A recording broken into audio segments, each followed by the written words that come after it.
Toda vez que eu vou num hotel, que eu vou em algum lugar que tem que fazer um registro, tem lá, profissão. Eu sempre, programador, eu não tenho dúvida. Se tudo desse errado e, sabe, eu tivesse que começar do zero, eu seria programador. A minha função, né? Eu sou CTO, né? E assumi recentemente área de produtos também aqui na companhia. Então, pô, eu comecei a estudar, eu não sabia nada de Rails, e aí uma das coisas que na época o que bombava era blog. E para me ajudar a estudar, eu fiz um blog. Mas eu encontrei, quando eu comecei a desenvolver em Ruby, programadores que eram apaixonados por programação também. Né? O próprio Thier, né? Quando o Enjoei não existia, né? Quando era um blog e tal, foi uma pessoa, ele estava em busca de alguém, e foi uma pessoa que eu tinha conhecido por meio desses eventos, que me indicou e falou, pô, fala com esse cara. Pô, e nem indicou assim, não, contrata esse cara ou traz esse cara para trabalhar contigo. Ele indicou, tipo assim, pô, você tá procurando uma pessoa? Fala com o Brando, que ele conhece todo mundo. Assim, você quer ter sucesso? Não interessa o quê. Você tem que entender do negócio que você está executando ali. Ah, eu sou programador, meu trabalho é escrever código. Verdade. Mas quanto mais você entende dos porquês daquele negócio, como é que a empresa que você trabalha ganha dinheiro? Sabe, a verdade, sendo bem sincero, é que a maior parte das pessoas não sabe. Assim, né? Quando dá um problema na companhia, o telefone de quem vai tocar? Essa pessoa é ela que toma a decisão. Salve pessoal, que vocês estejam muito bem. Eu sou Marcelo Guido de Cajueiro Caju. Estamos iniciando mais um episódio do Entrevista Aberta. Hoje estou com um pioneiro nato, ajudou a dar popularidade à linguagem de programação Ruby aqui no Brasil e fundou um podcast lá em 2010, quando mal se ouvia falar em podcast de tecnologia, aqui no Brasil pelo menos. Apaixonado por tecnologia, mas vai muito além, se aprofundando também no negócio em que atua. Muito bem-vindo, Brando, ou melhor, Carlos Brando. Fala, Caju. Você tá bem, cara? Prazer estar com você aqui, viu? Eu que tô muito bem, muito obrigado aí por se dispor. Eu lembro que a gente já trabalhou juntos há quase 10 anos já, e eu estava até buscando resgatar aqui, Brando, não sei, eu já te contei a história, mas eu te mandei um e-mail quando eu nem programava, porque eu tinha mandado um e-mail para um pessoal que era pioneiro de Ruby aqui no Brasil. Pô, você, o Akita, Tapajós, Vinícius Teles, tem uma galera, né? E pedindo dicas, etc. Na época. Nossa, eu era um noobzão querendo aprender um pouco mais sobre Ruby. Até quando a gente começou a trabalhar juntos, para mim foi uma honra. E é uma honra também te receber aqui, porque aprendi muito contigo ao decorrer desse processo. Isso é legal, cara. Não me lembro do teu e-mail, mas se eu respondi, nossa, já tô feliz. Mas é uma honra estar com você também, cara. A gente trabalhou junto, sim. Você era um cara que era braço direito meu, né? Então, se você começou ali, se você acha que, né, que você estava começando ali, você já estava mandando muito bem. E teve uma carreira brilhante também, cara. Foi muito legal trabalhar contigo também. A gente trabalhou muito tempo junto, né? Foram uns 4 anos fácil ali. Muito bom. E começando, Brando, pelo um pouco da sua vida pessoal, se você pudesse se apresentar sem tocar em carreira em tecnologia, como é que você se apresenta? Caramba. Cara, eu sou, por natureza, um garoto, né? Um menino muito curioso, né? Sempre fui. Desde sempre eu fui aquela pessoa que inventava. Eu lembro quando eu era criança, a juventude dos anos 80, né? Eu lembro eu gostava de fazer meu próprio videogame, sabe? Com caixa de papelão e bonequinhos e palitinhos e tal. Então eu inventava, eu sempre fui assim, sabe? Sempre gostei de criar, de fazer, de mexer, de fuçar. E antes de falar de carreira e tal, então eu estudei no Senai, eu estudei eletrônica, eu queria aprender sobre isso, né? Para mim era. Eu queria entender como é que aquelas coisas funcionavam, a TV e tal, etc. E foi quando eu descobri programação lá. E aí, quando eu aprendi, o primeiro contato que eu tive com programação na minha vida foi com Assembly, por incrível que pareça, né? E não foi intencional, foi porque a gente, na época, fazia projetos lá para o Senai, e aí um dos projetos tinha que fazer pedacinho de código, né, pra gente colocar num dos chips lá. A gente tá fazendo um elevador, era um projeto de fim de ano, sabe? E aí eu não sabia nada, é óbvio, mas assim, eu aceitei fazer, sabe? Ah, eu faço essa parte do trabalho, sabe assim, deixa comigo.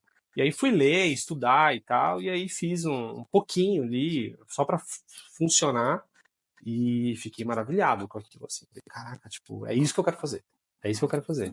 E aí daí foi pra outras coisas, né? Tipo, obviamente não sei quase nada de Ascendo, o que eu sei era aquilo, o que eu sei, o que eu sabia era aquilo que eu tinha ali, mas eu adorei aquela ideia, sabe, de criar software e tal. Então eu acho que é um pouco isso. Eu sou assim, né? Eu sempre fui curioso e tal. E eu acho que eu escolhi, na parte de carreira é muito difícil, minha vida é muito ligada a isso.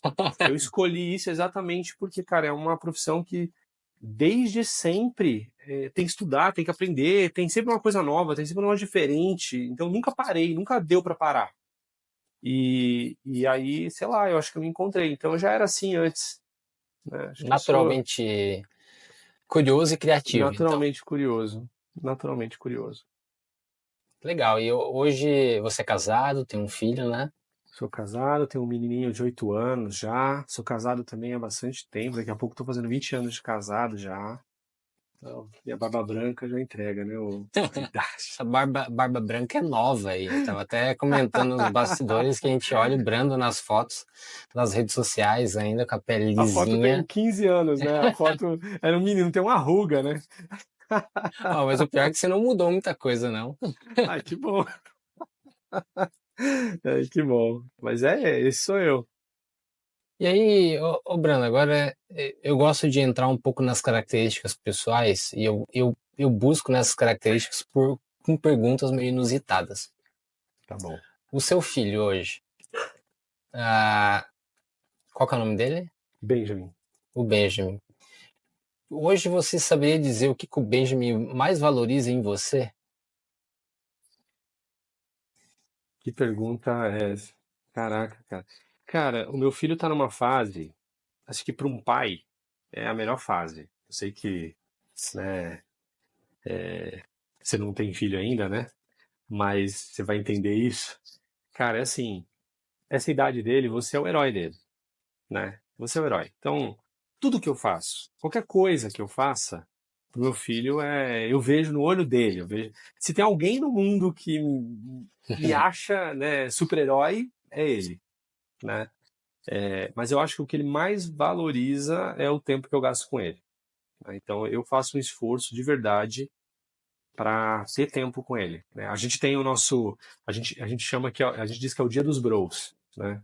Então, toda sexta à tarde ou então sábado de manhã, eu sempre tiro um tempo eu e ele e a gente vai fazer alguma coisa junto, né?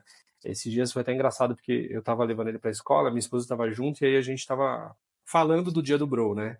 E aí ele começou a contar o tanto de coisas que a gente já fez. A gente vai no escape room, foi jantar não sei na onde, a gente foi tomar café da manhã não sei na onde, foi de bicicleta não sei para onde. E aí ele foi falando tanta coisa e nem eu fazia noção de quanta coisa a gente tinha feito junto. E foi muito gostoso de ouvir isso, assim, pra mim, foi muito recompensador. Mas, cara, a real na idade dele, qualquer coisa que eu fizer, pra ele, ele vai ter orgulho, ele vai ficar feliz, pra ele vai ser o máximo. Qualquer coisa que eu fizer com ele, né? Ele vai achar o máximo. Às É. vezes eu falei pra ele, falei, poxa, um dia a gente vai ter uma empresa nossa, falei pra ele, né? E vai ser eu e você, a gente vai trabalhar junto. Aí, pô, ele tem 8 anos, mas ele já começou a idealizar, ele pegou papel, já desenhou como é que ia ser, o nome da empresa, tal. E ele fica repetindo isso, né? Pra todo mundo, não, eu vou ter uma empresa com meu pai, sabe assim? Aí as pessoas perguntam, o que que você vai ser? Não, eu vou ser empresário. Eu vou ter uma empresa com meu pai, né? A empresa já vai fazer de tudo, né? De foguete a, sabe? Mas Da é hora. isso, cara. Mas é isso, dedicação e tempo, então, né? Esse tempo de qualidade, e não só de qualidade, mas em quantidade, é extremamente importante, né? Verdade. E agora, virando um pouco, quando a gente olha para sua esposa, se ela pudesse te dizer, assim, aliás, na tua perspectiva, o que que tu acha que ela Caramba, valoriza em você? cara, eu não esperava por essas. O que que ela esperaria? O que que ela espera de mim? Não, o que ela valoriza. O que ela valoriza em mim? Ah, cara, pô, a gente é amigo, sabe? Sempre fomos, né? Eu já era amigo dela antes da gente decidir se casar e a gente continua sendo amigo até hoje, assim. Eu gosto de pensar que o que me deixa mais feliz, o meu relacionamento, né? E eu acho que eu tenho um relacionamento muito bom. É que, por exemplo, eu não preciso. Eu tenho meus amigos, eu adoro estar com meus amigos, mas a minha esposa, se estou eu e a minha esposa e o meu filho, eu tô entre amigos. Eu faço uma viagem, pô, quantas e quantas vezes a gente já pegou o carro, vai fazer uma viagem longa e de repente lá perto do fim da viagem se dá conta que a gente não ligou o rádio, sabe? Porque a gente saiu conversando de casa e tinha assunto, 3 horas de assunto, sabe? Uhum. E se você parar pra pensar que é uma pessoa que eu vejo todo dia, e eu, pô, eu trabalho boa parte em casa, né? Eu trabalho bastante tempo em casa, então eu tô realmente aqui, presente. E mesmo assim a gente tem tanto assunto, tanta coisa para conversar, dar risada e tal. Então, acho que se tem uma coisa que talvez ela valorize, imagino eu, porque acho que é o que eu valorizo nela, é a nossa amizade. Legal. Muito bom ouvir isso, tá? E agora Muito vamos bom para falar mais um. isso também. São perguntas que geralmente a gente nem para pensar, né, Bruno? Uh-uh. Não para. Obrigado por me fornecer esse momento para pensar nisso. E agora talvez essa camada seja mais óbvia para você, ou não, vamos ver. E eu conheço muito bem o CEO do Enjoei, muito bem não, né? Você conhece ele muito bem, o Thier, né? O Thier é um grande querido. O que ele valoriza em você? Você é um dos braços direitos lá dentro do Enjoei. Caramba, cara. Pô, caramba, que perguntas. Cara, eu trabalho com o Thier há mais de uma década, né? Eu sempre valorizei muito a nossa honestidade, a maneira como a gente traz os assuntos à tona. Eu acho que o Thier confia em mim, sabe? Porque eu sempre fui competente, sempre fui responsável. Eu tenho talvez assim, uma das coisas que eu mais, por que eu gosto de estar no Enjoei e fazer o que eu faço? Porque eu sempre tive liberdade para fazer as coisas, sabe? Eu tomo as decisões, eu mudo a minha área, eu mudo os processos, as maneiras de trabalhar, e eu nunca precisei pedir permissão para ninguém e nunca me senti na necessidade de pedir. Sim, E eu acho que é isso talvez que ele valorize, sabe? Tipo, como ele confia no meu trabalho, ele sabe que tudo que eu vou fazer vai ser para o melhor da companhia, vai ser para o bem de todo mundo que está ali. Eu acho que ele se sente confortável em não precisar, né, de me deixar trabalhar, né? E para uma pessoa na posição que ele está, em que tem que tomar muitas decisões todos os dias, saber que tem uma parte do trabalho, uma parte da companhia que está sendo bem cuidada e que ele não precisa se preocupar, né? Deve ser um alívio muito grande. Então, talvez eu acho dá que é isso que tranquilidade para ele, né? é, exatamente. Legal, muito bom. E agora, qual é a sua profissão, Bruno? Eu sou programador, cara. Essa é a minha Você é profissão. programador. Eu sou Cara, vou te programador. contar, se eu te contar agora que toda vez que alguém me pergunta a minha profissão, porque a gente vai fazer cadastro em um milhão de lugar, né? E uma das Uhum. perguntas é, vai no hospital, vai na, sei lá, qualquer lugar, qual é a sua profissão? Eu não sei responder essa pergunta. Sério? Eu Você, nunca tive dúvida. você responde ela com tanta, sabe, firmeza. Não, eu sou programador. Eu não, eu sou, porque eu não sei nem dizer por que que eu não sei responder. Cada lugar eu respondo uma coisa. Entendi. Não tem consistência nenhuma. Eu sempre falo isso. A resposta vem na ponta da língua porque eu já disse isso muitas vezes, assim. Toda vez que eu vou num hotel, eu vou em algum lugar que tem que fazer um registro, tem uma profissão. Eu sempre, programador, eu não tenho dúvida. Se tudo desse errado e, sabe, eu tivesse que começar do zero, eu seria programador, né? É o que eu gosto de fazer. É o que eu gosto de fazer. Modéstia à parte, eu acho que eu faço bem porque eu gosto muito de fazer. Estou enferrujado? Certamente. Faz muitos anos que eu não atuo, né, como programador. Uhum. Essa é a verdade, sabe disso. Mas é a minha profissão. Foi isso que me ajudou a chegar onde eu cheguei, foi isso que me levou até onde eu estou hoje, enfim, e é isso que eu gosto de fazer e se tivesse que começar, faria sem, nossa, talvez até com alegria. Talvez não, com certeza com alegria. Essa é a minha profissão, sem dúvida. É óbvio que não é essa a minha função, Eu ia né? perguntar, e o Mas que você essa é a minha faz profissão. hoje? A minha função, né? Eu sou CTO, né? E assumi recentemente a área de produtos também aqui na companhia, mas essencialmente eu sou diretor de tecnologia, né? Sou diretor de tecnologia e produto, né? Mas é isso que eu faço, já há algumas décadas aí. Você fala tanto orgulho essa questão da programação, foi uma escolha óbvia para ti, então, no passado Foi. também, que você trouxe essa até lá no comecinho, na hora de se apresentar, foi até difícil você se apresentar sem tocar nessa parte da programação ali, onde você teve o primeiro contato com o código, né? Foi. Cara, é muito engraçado o meu relacionamento com o código, sabe? Eu acho que eu tive uma sorte muito grande de descobrir isso muito novo. Então, para mim é um privilégio, sabe? Que eu acho que poucas pessoas têm, né? De descobrir a vocação muito cedo, né? Tem gente que às vezes fica a vida toda perseguindo isso. Eu vejo principalmente a galera que ainda está no período de faculdade, estudando e tal. Tem muita gente que ainda tem dúvida, né?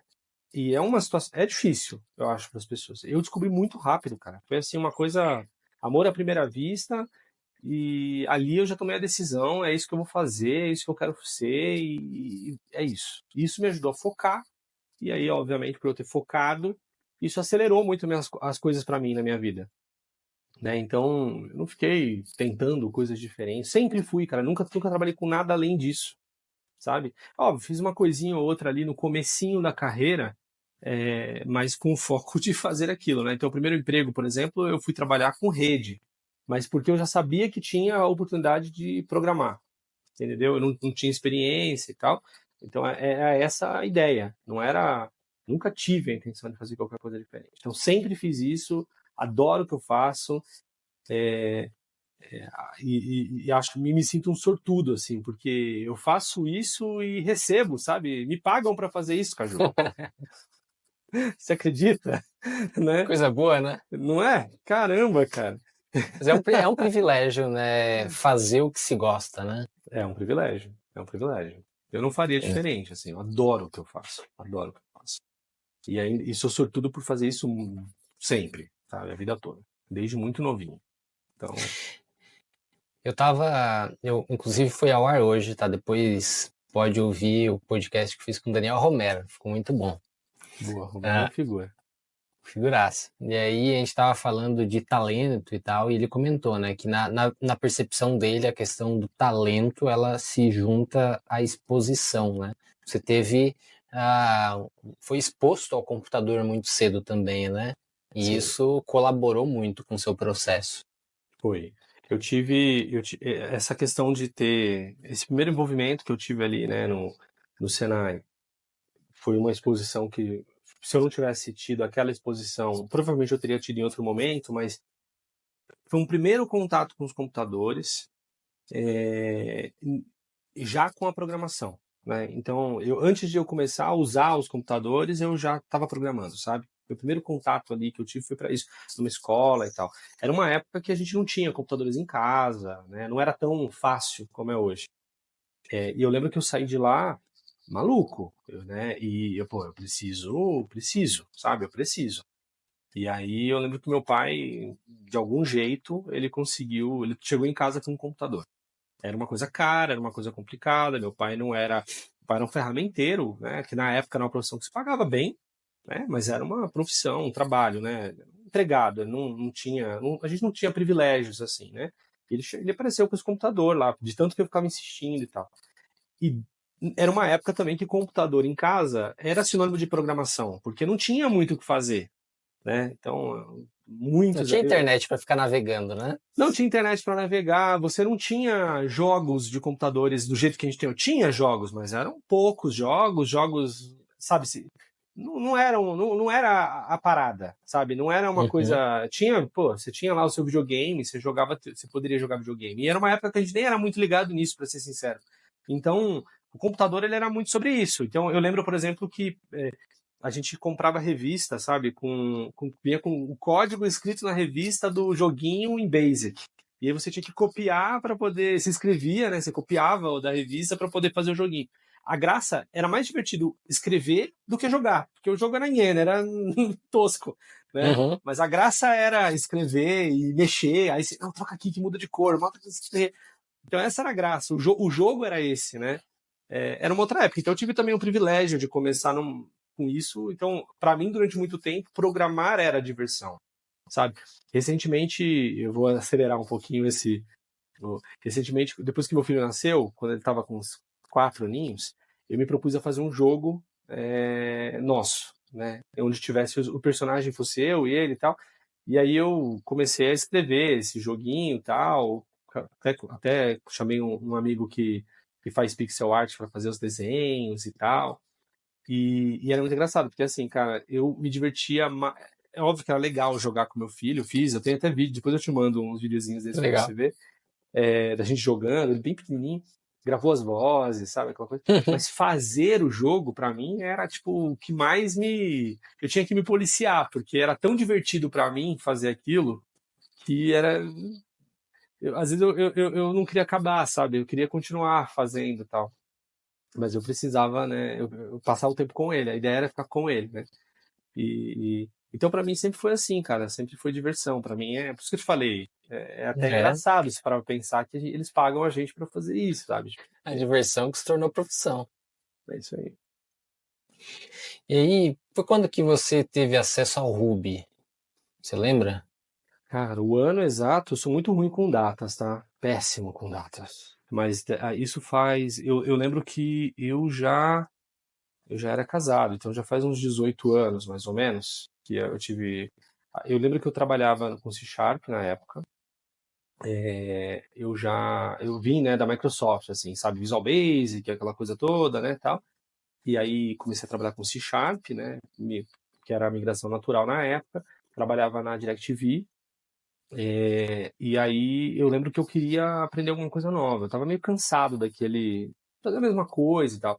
E aí eu lembro que não foi nem Ruby, né? Rails. Ruby on Rails, né? Alguém um dia falou sobre isso e tal. Eu lembro que eu nunca tinha ouvido falar.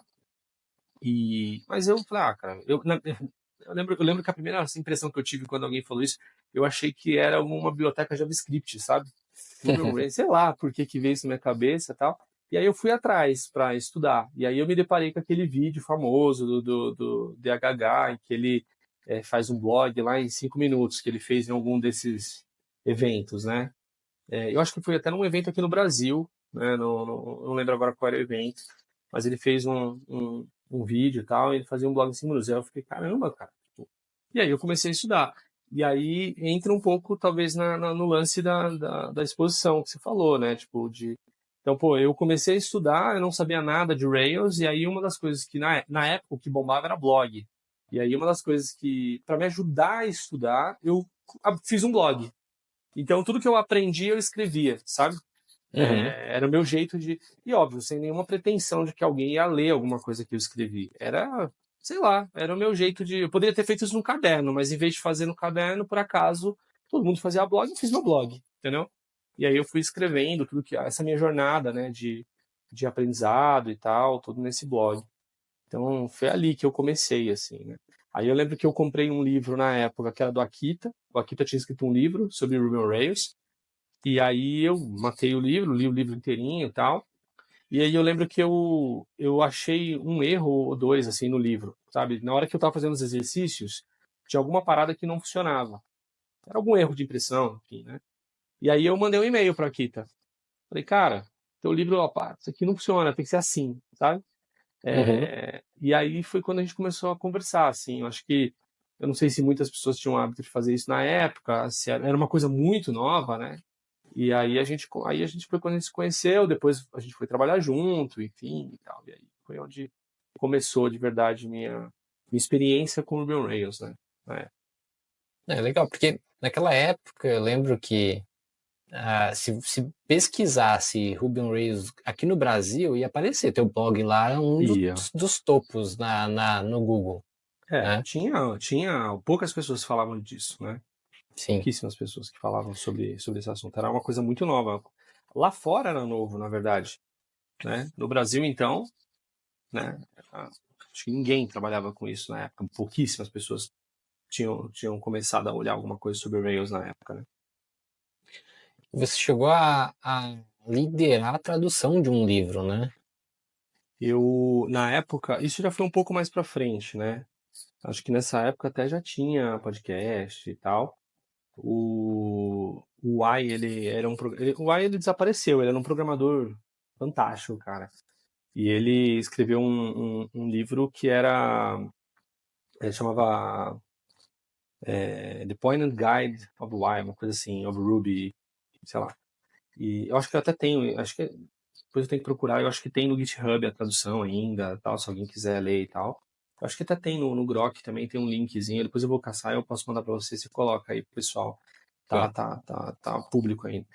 E aí eu achava fantástico, cara, porque o Ruby ele trouxe um negócio, Caju, que tá muito ligado a isso que eu falei sobre essa paixão por programação, assim.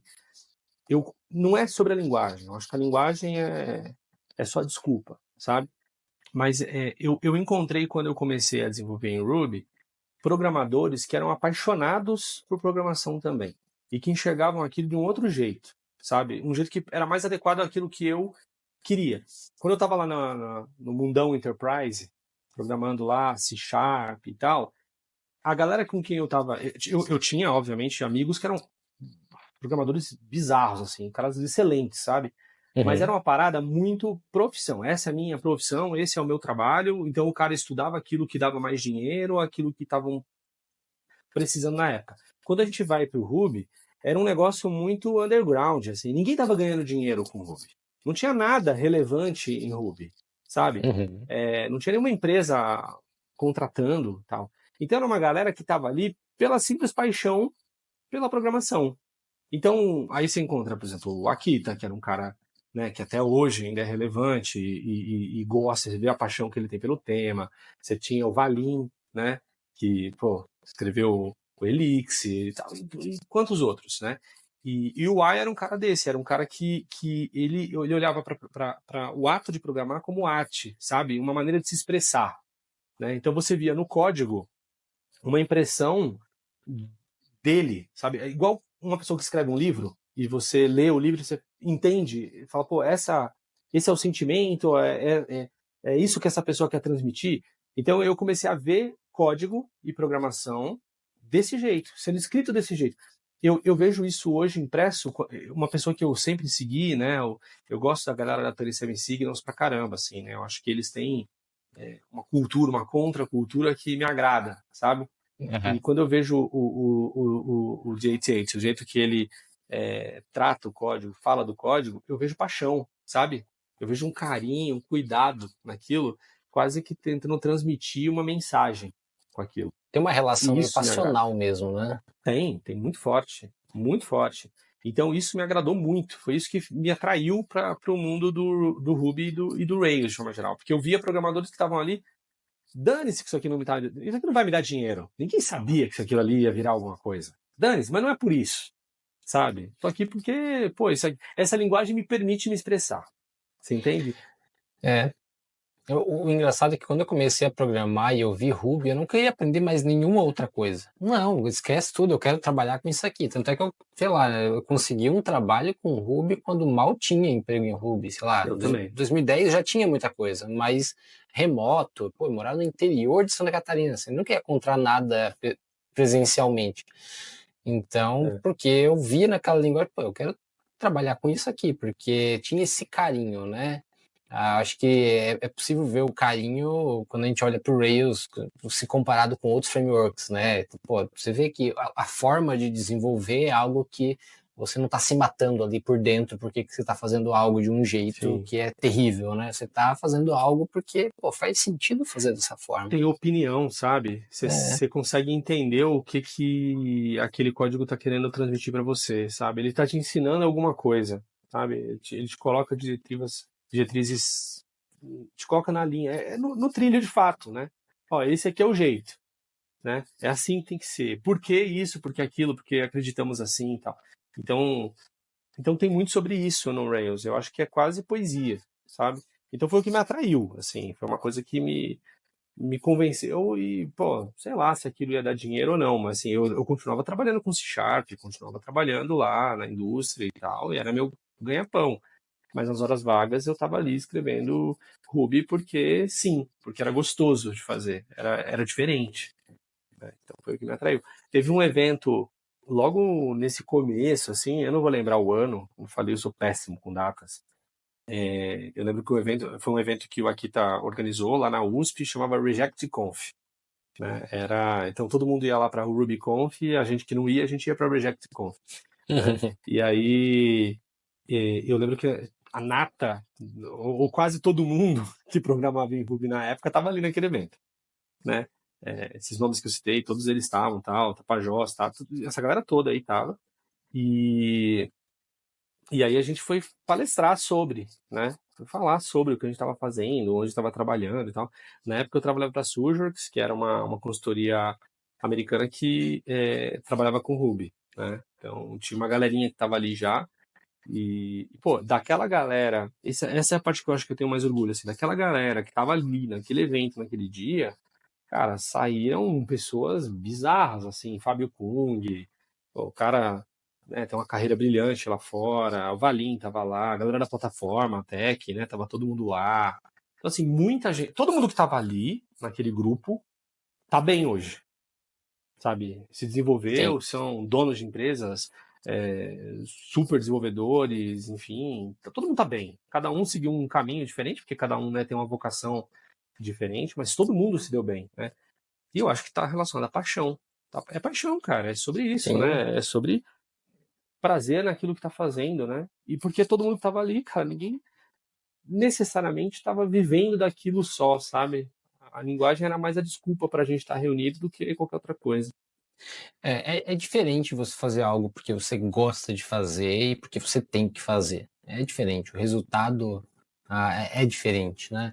Mas a gente vive até numa época, inclusive, que eu confesso que no passado eu tinha uma busca muito grande por trabalhar só com coisas que eu tinha algum prazer muito grande, né? Ou que tinha um propósito muito grande.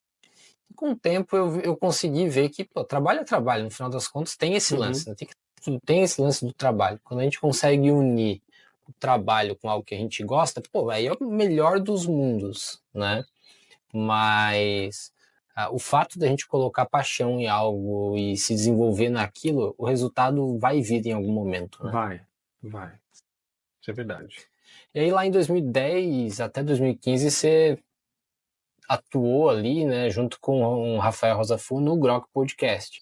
E a motivação foi parecida com o seu blog, assim, trazer informação. Como é que Na foi? época, na verdade, antes do Grok, teve o Rails Podcast Brasil, que eu Ah, é gravei com a verdade, é. Akita, e a gente deve ter gravado, assim, uns 2 anos quase, É sabe? verdade. Foram muitos episódios também. Infelizmente, eu não tenho mais nenhum episódio desses, cara. Perdi todos os arquivos, assim, eu não tenho nada salvo. Se alguém já tiver, ia ter um prazer em recuperar isso de alguma forma.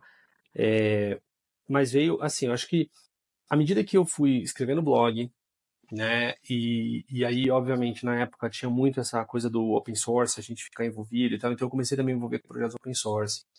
Comecei a me envolver nos eventos, eu ia muito nos eventos, qualquer evento que tivesse de Ruby e tal, eu queria ir, estava presente, às vezes palestrava, às vezes não, mas estava lá.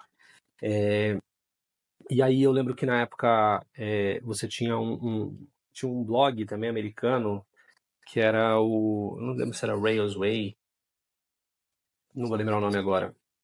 Mas aí eu comecei a traduzir posts de lá também para trazer para cá, obviamente com a permissão e tal, mas então trazer notícias e tal. Então eu comecei com esse negócio de trazer, de escrever o que eu estava aprendendo. Ao mesmo tempo eu comecei a dar minha opinião, né? Então era um blog. Então a partir do momento que eu comecei a ganhar um pouco mais de visibilidade, as pessoas começaram a gostar daquilo, eu comecei a também expressar um pouco mais a minha opinião. E aí eu comecei a trazer também coisas, tipo, eu traduzi, eu acompanhava, por exemplo, antes, hoje a gente tem, né, quando qualquer nova versão do Rails tem documentação e tudo mais, que explica tudo tudo que é novo e tal. Na época não tinha isso, então eu documentava isso dentro do meu blog. Então eu trazia, pô, mudou isso aqui, trouxe isso aqui, teve um commit assim. Então eu acompanhava no GitHub mesmo, cada, sabe, movimento e tal, ia documentando e tal. Isso me gerou 2 livros na época, então eu já tinha escrito 2 livros sobre atualizações do Rails. Esses livros, para mim, já foi legal, assim, porque o primeiro livro foi traduzido em, tipo, 5 ou 6 idiomas. Então, Caraca. italiano, espanhol, inglês, tal. Depois o segundo livro também. E aí eu gostava de trazer essas notícias também, Biblioteca X, trazia as novidades. Aí veio a ideia de fazer um podcast. Aí juntei com a Kita, a gente começou a gravar. E esse podcast era semanal e basicamente ele trazia notícias do mundo do Ruby on Rails. Né? Então a gente falava sobre isso. Então, qual a biblioteca nova que alguém criou, não sei o quê, uma atualização e tal. E aí, depois de um tempo, obviamente, novos meios foram surgindo, que eram mais rápidos, né? Então, o podcast começou a ficar, pô, uma vez por semana já não dava mais, sabe? A gente dava notícia velha, né? E aí a gente parou, né? Não fazia mais sentido e os blogs se mantiveram e tal. E era mais opinião mesmo, a gente trazia mais essa coisa. E eu tinha esse outro site que tinha as notícias, que era todo dia, tinha notícia e tal. Aí um dia conversando, tava eu, a Kitty e tava o Rosa Fu, a gente tava jantando em São Paulo, e aí a gente comentou sobre isso. Falou, pô, é tão legal o podcast e tal, não sei o quê. Vamos fazer de novo? E aí a Kita tava começando uma parada, ele falou, cara, eu não posso. Aí eu falei, Rafael, e a gente? Tal, e aí, vamos. Aí eu lembro que a gente começou com a ideia, cara, de falar sobre livros que a gente lia, mas aí era assim, não era mais sobre Ruby, era sobre programação, sobre esse mundo que a gente vivia. E aí começou, a gente gravou um primeiro episódio sobre um dos livros que a gente estava lendo na época, que era um livro chamado Startup, um livro excelente. Então foi muito legal o podcast, porque a gente pôde discutir e tal. E aí a gente foi, cara, 5 anos, né? 5 anos ininterruptamente, assim, toda semana tinha episódio, e tem uns episódios, assim, que são, cara, extremamente relevantes, assim, sabe? Tipo, a gente tem, tipo, episódio com o Valim sobre Elixir, sabe? Antes de começar, desculpa, sobre Erlang, antes de começar a falar sobre Elixir, sabe?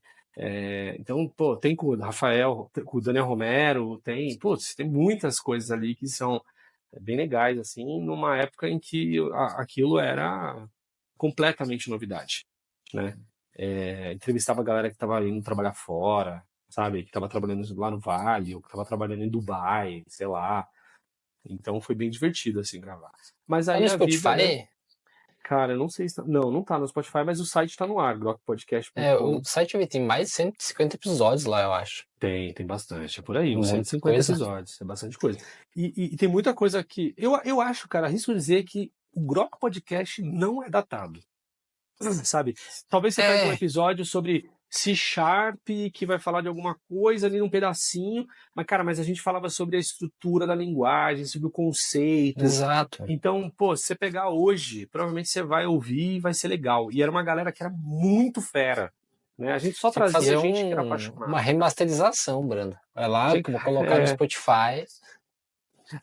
pois é. Falta tempo, né, Caju? Agora hoje, nossa. Mas seria muito legal, cara. Mas eu não sei se a gente ia ter a visibilidade que a gente tinha na época. E hoje tem muitas outras opções também, né? Pô, Tem, é. tem coisas bem legais aí Mas é que talvez não faz porque tanta falta.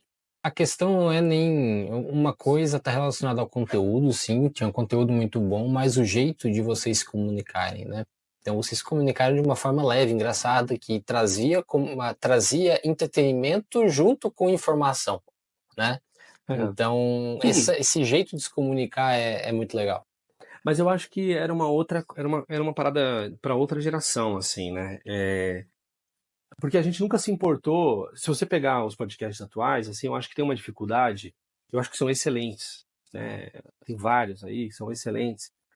Mas ele tem que falar com uma galera mais nova, né? Eles procuram falar com essa galera que está começando, que está aprendendo e coisa e tal. A gente não se importava com isso. A gente estava tendo uma conversa, cara, eu queria aprender. Então, pô, a gente tava falando. Então, eu não tem conversa básica, não tinha conversa lá no. Sabe, a conversa era mais. Era, Uhum. era tipo, cara, pô, chega aqui o Valim, beleza, cara, vamos conversar. Tipo, não tem. Quem é novo não vai entender nada, sabe? Segue. Então, eram as conversas mais profundas, sabe? E eu acho que, como você falou, tinha muita paixão, sabe? Então, acho que se tem uma coisa que eu acho que tem mérito, era um pouco isso, assim, a gente conseguia levar para as pessoas de alguma forma o quanto a gente era apaixonado por aquilo e mesmo que você ouvisse, tinha gente que me dava esse feedback, falava, pô, eu tô começando agora, eu ouvi, não entendi nada, eu já ouvi 3 vezes o podcast, não entendi nada, mas, cara, é muito legal o jeito que vocês falam, sabe? Porque cara, era realmente pessoas apaixonadas ali, cara, falando de um negócio que eles adoram fazer e então eu acho que essa linguagem era o que na época precisavam, né? Para quem tava já trabalhando e cansado. Você tinha muito desenvolvedor cansado, né, cara? O cara tava lá há 10 anos trabalhando lá com Java, com C Sharp, a mesma coisa, na indústria, fazendo aquela, né, o básico, arroz e feijão e tal, e tal, e tal. De repente chega uma galera e começa a falar uns negócios completamente diferentes, com uma força muito grande. Era legal, cara. Acho que era esse o poder da parada. E eu acho que a gente nem tinha noção também do quão importante era, sabe? Pra gente Sim. era pra gente. Estamos fazendo pra nós, né? Não tinha essa pretensão de ser alguma coisa. Não era um É, negócio. Eu nunca ganhei dinheiro com aquilo, nada. Mal e pagava, né, a hospedagem, sabe? A gente tinha que tirar do bolso. Às vezes aparecia alguém que topava botar uma grana, ajudava. Mas era isso. E eu gastava um puta tempo também. Eu editava todos, né? Dava um puta trabalho. É sim. bizarro. Fazer podcast dá trabalho, tô vendo isso Pô, agora. Mas então, teve essa autoexposição num período onde construir uma identidade online não era tarefa fácil, porque não tinham ferramentas tão.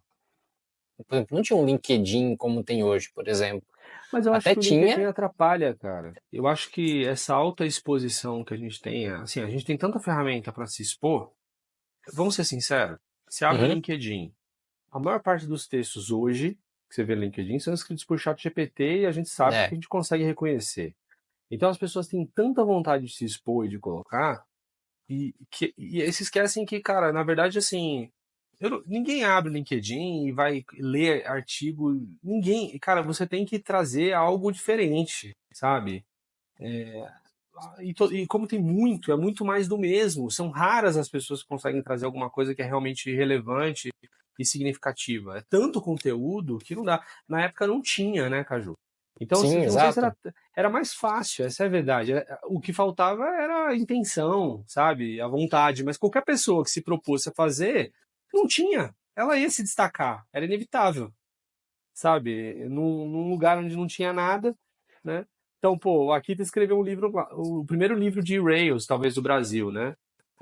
Pô, mas não tinha nenhum, cara. Não dava nem para comparar.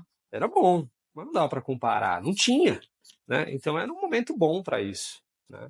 Sim. Ainda é, né? Mas eu acho que não nessas plataformas, né? Porque eu acho que elas acabam. Você está misturado com todo mundo ali. É muito difícil ser de fato relevante nesse meio, assim. É possível, né? Mas é difícil de ser relevante. Tem que ter um conteúdo de um jeito diferente, né? Sim. Eu concordo contigo, assim. Acho que o LinkedIn hoje está muito cheio de encheção de linguiça. Um Anyway, monte de gente querendo se vender, né? É normal, faz parte. fala, É a proposta. fala, não diz nada, mas Mas é a proposta da plataforma, né? É é, uma plataforma de você se exibir, porque aquela plataforma é feita para você se vender como profissional ou para vender é, algum serviço. Então, as pessoas que estão ali estão vendendo, cara. É isso, entendeu? é, Tem alcance, é legal e tal, mas tá todo mundo ali vendendo. Enquanto tá todo mundo vendendo, cara, é difícil você fazer uma seleção de fato do que é relevante. Eu não acho que é a plataforma para consumo de conteúdo de qualidade. YouTube ainda ajuda, mas porque exige mais exposição. Não é qualquer pessoa que vai fazer o que você está fazendo, né. entendeu? Tem que ter um pouco mais de coragem, tem que ter um pouco mais de medo de falta de medo de fracassar, sabe? Então,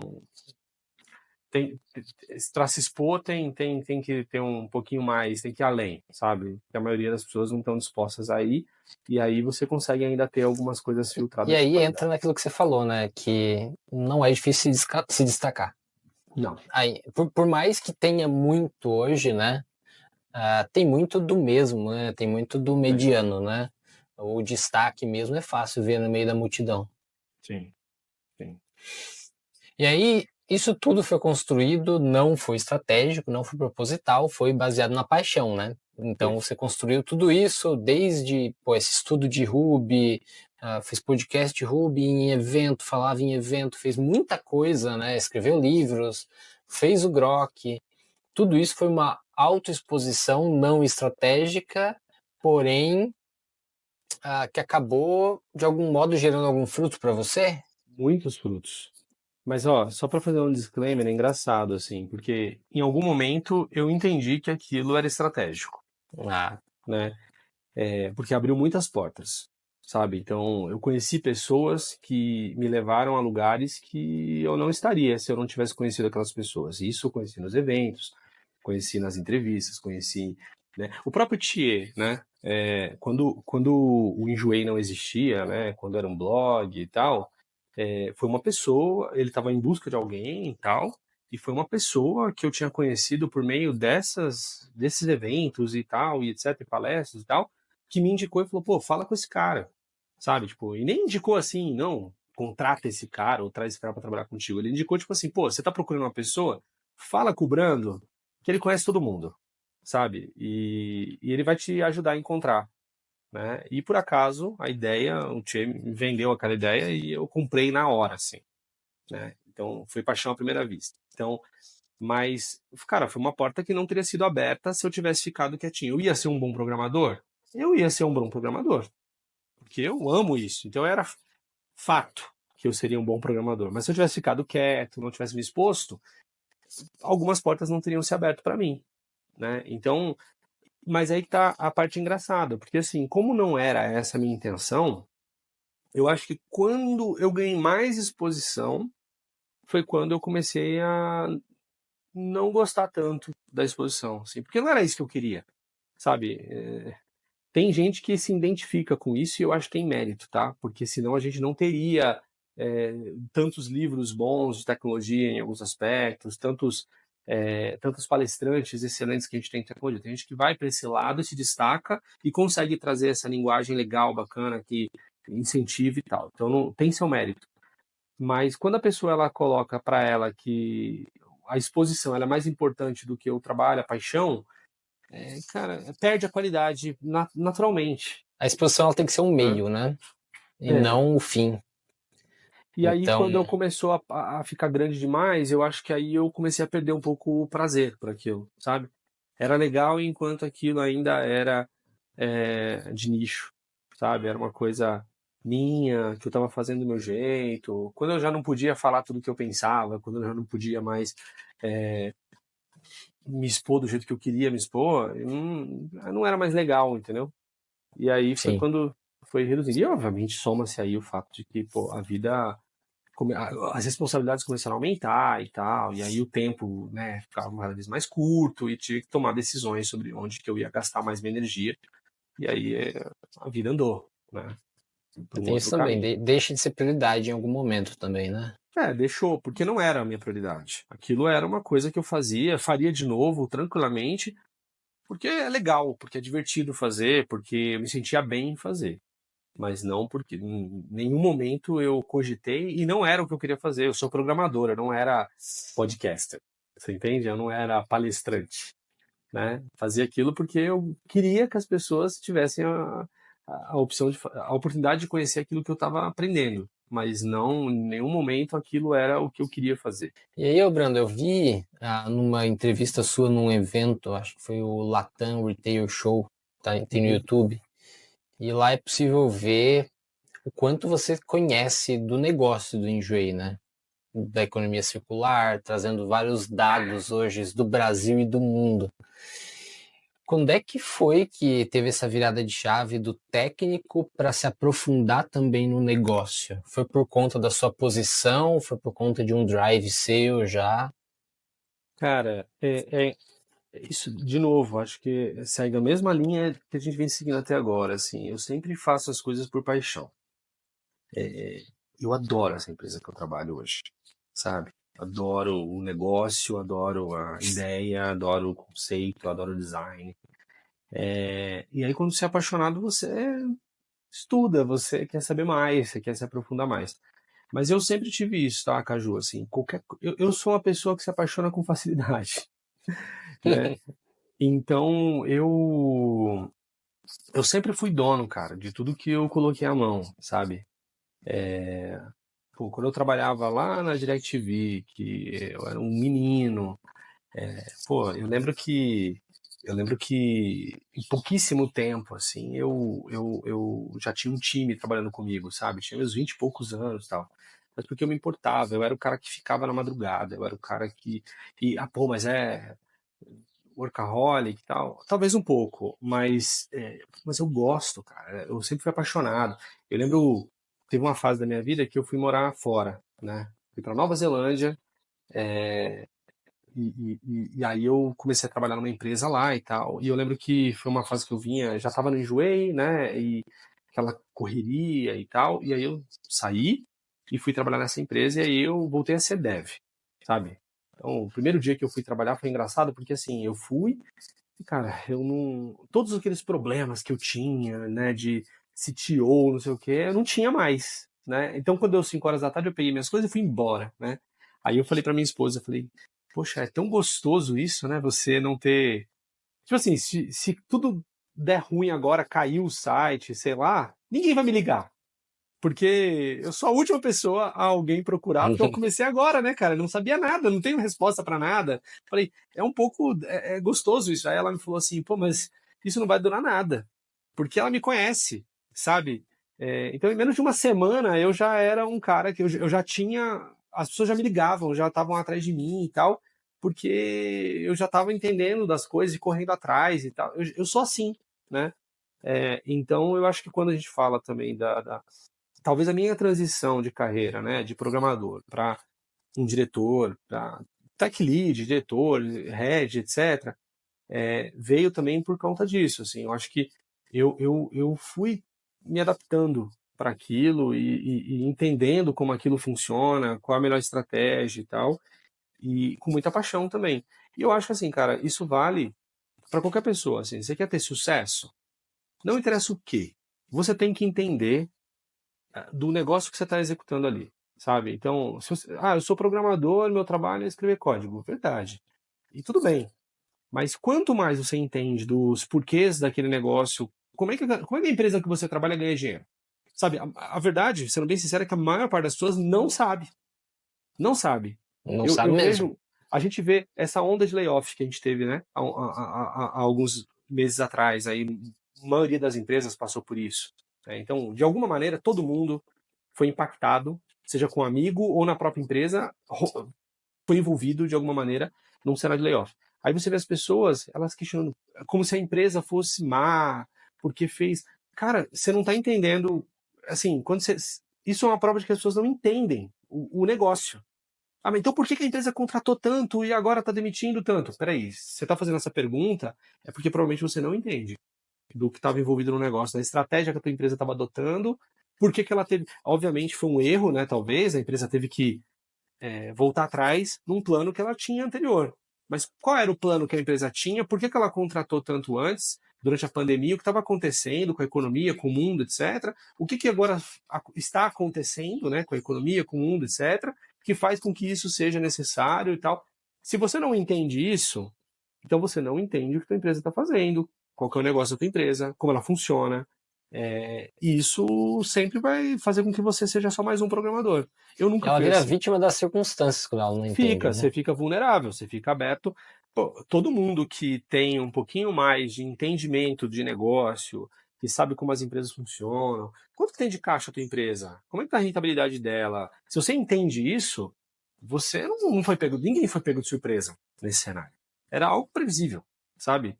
E não é sobre as empresas, porque não é do nada que você tem Apple, Google, Meta, todo mundo fazendo layoff ao mesmo tempo. Não é um erro, sabe? Aí a empresinha da esquina tá fazendo também e mau planejamento. Não é, não é. Quando todo mundo tá fazendo algo, é porque tá acontecendo algo no mundo, sabe? E o que é que está acontecendo no mundo que faz com que isso afete a companhia? Então, se você não entende desse cenário, você consegue trabalhar e fazer um bom trabalho, não é isso, mas você fica vítima da situação, você fica vulnerável e tal. Então, como eu sempre gostei de estar, dependendo do que eu estivesse trabalhando, cara, eu preciso entender do mercado e tal. Então eu sempre fui de estudar, entender. Então, se eu estou no mercado, né, hoje, de segunda mão, de varejo, eu preciso entender, cara. Eu preciso entender disso, sabe? Eu preciso saber como isso funciona, como é que esse jogo é jogado. E isso torna meu trabalho mais fácil. As decisões ficam mais acetadas, sabe? Então, acho que faz parte da transição. Isso daí é obviamente muito mais importante quando você vai escalando dentro das companhias, né, e na sua carreira, mas eu diria que qualquer pessoa, seja Mas ao mesmo tempo, estagiário, é relevante. para escalar, você já tem antes que também se interessar, né? Tem. Senão você Então vai ter. ninguém vai te escalar, ninguém vai te promover se a pessoa já não teve o interesse de ir atrás e conhecer o negócio, se aprofundar e ser, inclusive, Exato. uma das referências para o time, por exemplo, em relação ao tema, né? Exato. Você tem que saber do que você está fazendo, né? E cada indústria tem as suas questões, suas variáveis, tal. Então, faz parte do jogo entender a coisa como um todo, né? E é Teve divertido no alguma. final. Ah, com certeza. Acho que é a paixão que você trouxe e o se divertir no processo, né? A pessoa aprender coisa nova é muito bom. E trazer esse lado da curiosidade para o dia a dia, né? Teve alguma skill crucial que você teve que desenvolver para exercer um cargo executivo? Cara, eu acho que tem. Eu acho que eu demorei para. Eu sou uma pessoa muito intuitiva, né? Então, muitas das coisas do jeito de eu trabalhar e tal, vem muito do meu feeling, do meu sentimento, sabe? Da maneira que. Não que eu não. Assim, eu via as pessoas e tal, meus chefes, a maneira como eles trabalhavam, os diretores das empresas que eu trabalhava, como eles agiam, e ia identificando o que, que eu queria, o que, que eu não queria, o que eu gostava, o que eu não gostava. Mas eu, nesse processo, eu sinto que em algum momento eu tive que entender as técnicas mesmo, sabe? Tipo, então, pô, liderar intuitivamente você pode liderar se você é apaixonado, se você é muito bom naquilo que você faz, se você conhece, né? Então, pô, ser um líder de tecnologia não é difícil, sabe? Se você manja de tecnologia e você é uma pessoa que sabe ter contato, tato e etc, não é difícil, você vai ser um bom líder. Mas existem técnicas, e essas técnicas ajudam, sabe? Existem processos, esses processos ajudam, sabe?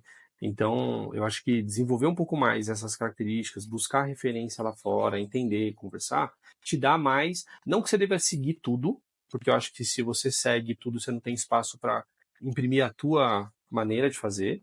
Eu acredito muito que as pessoas têm que ter clareza sobre como elas querem fazer as coisas. Você não pode só seguir a cartilha, isso é perigoso também. Mas você, sem conhecer o todo, é muito difícil para você tomar uma decisão. Você vai errar muito, sabe? Em coisas que outras pessoas já fizeram antes de você. Então, eu acho que se desenvolver, estudar, conversar. Mas a melhor maneira, talvez, é através de conversa, né? Você ter acesso a pessoas que já fazem aquilo que você faz e perguntar, né? E aí, como é que você faz isso? Como é que você resolve tal problema? Né? E aí isso vai te ajudando a decidir como você quer resolver aquele problema. Mas não tem como, você tem que. Mas nada vence a experiência, né, cara? Às vezes é isso, assim. Você quer ver uma coisa que eu acho, de certa forma, um pouco danosa, e é uma coisa que na nossa geração a gente não tinha, né? Hoje, por exemplo, eu lembro que eu comecei, na minha época não tinha muito esse negócio de programador júnior, pleno sênior, a gente não falava muito sobre isso, mas eu lembro que assim, eu demorei muito tempo, muitos anos para ser considerado como sênior. Muitos anos, tipo 10 anos, sabe assim? Hoje, por uma necessidade e tal, é muito rápido, sabe? E a verdade, assim, que essa questão do sênior e tal, isso é relativo. Isso cara, é um título, não quer dizer absolutamente nada. Não existe um livro, sabe, uma disciplina que diz quando você chega aqui, você se torna sênior, isso é unânime. Não, isso depende de empresa para empresa, de pessoa para pessoa, de área para área, depende de tudo. Quem diz que você é sênior ou júnior ou pleno é quem está à tua volta, né? Se você está cercado de um monte de gente muito nova, você vai se tornar o sênior daquela galera e ponto. É assim que funciona, né? Então é relativo. Só que ultimamente as pessoas aceleram muito esse movimento, né? Então você tem, por exemplo, muita gente que tem pouquíssimo tempo de carreira e já tem um título de sênior. E aí essa pessoa, às vezes cara, ela não teve bagagem suficiente, ela não resolveu problema suficiente ainda para certas posições. E aí existe uma frustração muito grande, né? Porque a pessoa ela não consegue entender, por exemplo, pô, se eu sou sênior e tal, por que eu não posso agora ser o próximo né, entrar no caminho sucessório de uma diretoria, sabe? E isso gera essa frustração, coisa que na nossa época eu acho que a gente não tinha tanto, porque não tinha muito essa coisa, né? Demorava, sabe? Eu não Demorava tive nenhum cargo de muito. sênior na minha vida. Eu acho que eu tive. Eu acho que eu tive, mas muito, muito depois, assim. Já tinha, sei lá, algumas décadas, uma década aí vai de trabalho já para poder ser considerado sênior, sabe? Mas E tem isso era coisa bom, que né? é experiência, no final das contas mesmo. A quantidade de problemas que a pessoa já foi exposta, à exposição novamente. Exatamente. Não adianta ela ser sênior e nunca ter sido exposta a um leque muito grande de problemas e resoluções possíveis. Esses dias eu fui entrevistar uma pessoa e era uma pessoa que tinha já muitos anos de experiência, sabe? Um currículo muito legal, assim. Numa mesma empresa. Tinha quase 10 anos numa empresa, entrou lá, tipo, Juninho e tava lá já há um tempão e tal. Era uma posição para liderar um time. E aí eu fiz uma entrevista com o cara e eu sempre faço uma entrevista final, né, com todo candidato, assim. É bem rápida, mas a ideia é eu poder conhecer as pessoas que vão entrar e tal. E aí, nessa entrevista, eu pedi pra gente fazer um live coding, sabe? Falei, vamos, né? E aí eu vi que, assim, olha que engraçado, né?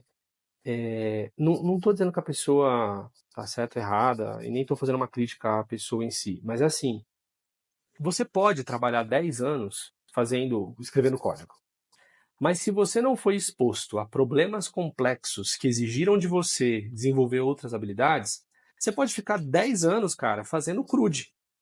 tranquilamente, fazendo básico, tranquilamente. Isso não te transforma em sênior. Sabe, para você ter mais desenvolvimento, você precisa fazer coisas complicadas, resolver problemas difíceis. Não é o tempo que eu posso ficar tocando violão 10 anos, mas se eu tocar sempre a mesma música, eu vou ser muito bom de tocar aquela música, só isso, mas eu não sou violeiro. Você entende? Então, infelizmente acontece isso com algumas pessoas, né?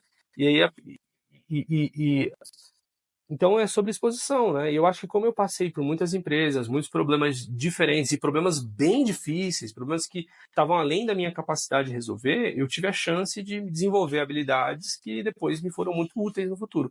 Então, foi um processo gradual, né? Saí da onde eu estava como programador, eu fui me tornando líder de um time menor e maior e maior, e o problema foi aumentando, aumentando, aumentando, aumentando, aumentando. Então eu não tive esse baque, eu não saí do nada dos, né? Toma aí o time agora, sabe? Você tá com esses squads todos aqui para você cuidar e tal, e resolve. Não, né? Eu fui progressivo, né? E hoje, quão técnico é você como CTO? Acho que mais do que eu deveria. Pela paixão pela tecnologia aí, ó. Muito mais do que eu deveria, cara. Certamente, muito mais do que eu deveria. Eu sou apaixonado, continuo sendo apaixonado. Então eu me envolvo bastante. Eu não, é óbvio assim, eu não escrevo código, eu não tenho. Eu até tento, tá? Não é por falta de tentar, não. Quantas vezes eu abro lá o GitHub e falo, vou corrigir esse bug aqui. Mas eu não consigo, não dá, né, cara? Porque é um processo, assim, exige muito da pessoa fazer o processo todo e tal. E eu tenho outras responsabilidades na companhia que não podem esperar, e aí eu não consigo, né? Então, o que eu faço hoje de código é na brincadeira, na minha casa, eu estudando ou alguma coisa assim, mas profissionalmente não dá mais. Mas eu gosto muito do tema. Então eu sempre estou envolvido mais do que eu deveria. Mas você ainda toma alguma decisão técnica ou hoje você já tem as... Tomo, Toma? tomo. Eu tomo, eu acho. É porque assim, cara, eu tenho uma visão que é a seguinte, assim, tem coisas que não são relevantes de fato, sabe? Tem coisas que não vão mudar em nada a companhia se a gente for para caminho A ou caminho B. E essas, obviamente, eu não entro nessas discussões. Isso aí eu tenho pessoas capacitadas no meu time para tomar esse tipo de decisão. Mas tem decisões que impactam a companhia, sabe? Você quer ver uma decisão que impacta a companhia? E a gente falou bastante sobre isso. A linguagem de programação que vai ser usada. Isso faz muita diferença na cultura e na maneira de pensar da companhia, sabe? Porque as linguagens têm personalidade, cara, sabe? Então eu preciso tomar uma decisão baseada no que eu quero daquilo que vai ser construído, sabe? E isso é relevante. Então é um tipo de decisão que eu não abro mão. acaba sendo uma decisão que tem que ser minha, de alguma forma, sabe? Então eu me envolvo sim. Eu sempre gosto de dizer o seguinte, né? Quando o que a gente tem que pensar assim, né? Quando dá um problema na companhia, para quem que o telefone de quem vai tocar? Essa pessoa é a pessoa que tem que tomar decisão sobre isso. É ela que toma a decisão, né? É ela que tem que decidir. Porque se é o telefone dela que toca.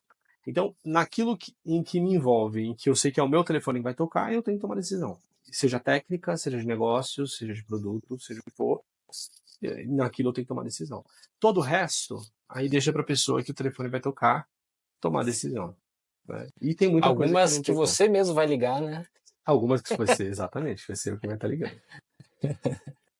Então deixa ela tomar decisão, já que né, ela que vai. E aí eu sei que a pessoa vai tomar a decisão certa, né? Porque ela não quer ter um problema, uma dor de cabeça, ela vai fazer uma decisão pensada, com cuidado e tal. Mas eu tomo bastante decisão técnica, me envolvo bastante, gosto de conversar. Mas como eu falei, mais do que eu deveria. Acho que eu poderia. Tem coisas que eu poderia não me envolver, mas eu gosto, né? Continuo ainda ativo e envolvido. E você também acumula o papel de CPO, né? Chefe de produto. Então, Sim. hoje, como é que você atua nessas duas funções ao mesmo tempo? Não é difícil, Caju, porque eu sempre fui um cara de produto, né? Eu era programador, mas eu gostava de produto. Eu não tinha a função e a responsabilidade, mas eu sempre me importei. A gente trabalhou junto, você lembra disso. Eu sempre fui um cara que eu recebia uma tarefa para fazer ou um projeto para executar. Eu quero entender como vai ser desenvolvido, por que vai ser desenvolvido, que número isso vai mudar, como isso impacta a companhia, como é que isso mexe com o negócio. Queria saber. E então, para mim, sempre foi isso, e sempre fui participativo. Então, estamos desenvolvendo esse fluxo novo, essa feature nova, etc. E eu precisava entender. Se eu não entendesse, então eu preciso me atualizar, preciso entender para poder fazer direito. E às vezes e se a gente fizesse isso de outro jeito? Será que isso não ia dar mais resultado? Ou será que não ia atingir o resultado, mas com menos desenvolvimento? Então eu sempre gostei de fazer isso. Então quando eu assumi a área de produto, foi com um pouco esse viés de aproximar as áreas. Eu acredito seriamente, tá, cara, que é possível você ter uma companhia que a área de produto e a área de tecnologia não estão no mesmo lugar, mas é muito melhor quando elas estão. As pessoas, você quer ver uma coisa que, quando a gente tomou essa decisão de juntar a área de tecnologia e produto junto, mudou? Antes, tinha-se muito essa impressão de que a área de tecnologia era uma área a área de produto era uma área cliente de tecnologia. Então, o produto ia lá, fazia todo o escopo, definia todas as regras e tudo mais, e aí a tecnologia ia lá e desenvolvia aquilo de produto. E aí você tira a conversa, você tira a discussão. Quando a gente juntou as áreas, cara, não existe mais área de produto e tecnologia, é uma coisa só. Então, as pessoas têm que trabalhar junto. Então, pô, se tem por exemplo, se o prazo é relevante para um projeto, né? Se a data da entrega, a gente aqui, nós somos uma empresa de varejo, então, por exemplo, tem datas que são Black Friday. Cara, não tem atraso, não tem como atrasar. Atrasou, joga Black Friday uma semana para frente. Não dá. É isso, acabou. Black Friday vai acontecer, projeto entregue ou não entregue. Ponto. Cara, a área de produto está junto. Se a área de tecnologia fala, poxa, mas isso aqui atrasou, eu achei que isso aqui dava e não dava e tal, eles trabalham junto. O que vai mudar então? Como é que nós vamos mudar? Que estratégia a gente vai adotar? Como é que a gente vai fazer diferente? O que dá para fazer então? E aí vem a opinião de todo mundo e aquilo vai e a coisa acontece, né? Comunicação mais próxima, mais transparente, Muito né? mais rápido. A accountability vai lá para cima, né? Porque produto deixa de ser uma área que está contratando uma área cliente e ela passa a ser uma área de execução. Ela fala, pô, eu estou no projeto. Todo dia tem coisas que precisam ser alteradas e discutidas e eu tô ali, sabe? Então eu consigo tomar decisão todo dia. Eu consigo mudar a jornada para atender o resultado na hora que ela surge. Eu não preciso. Esse relacionamento de cliente deixa de existir, sabe? Então isso foi indiscutível, assim, dentro da companhia. Esse ano que passou, a gente tem muitos squads aqui no Enjoei, né? E a gente entrega muito projeto, muito código acontecendo, né?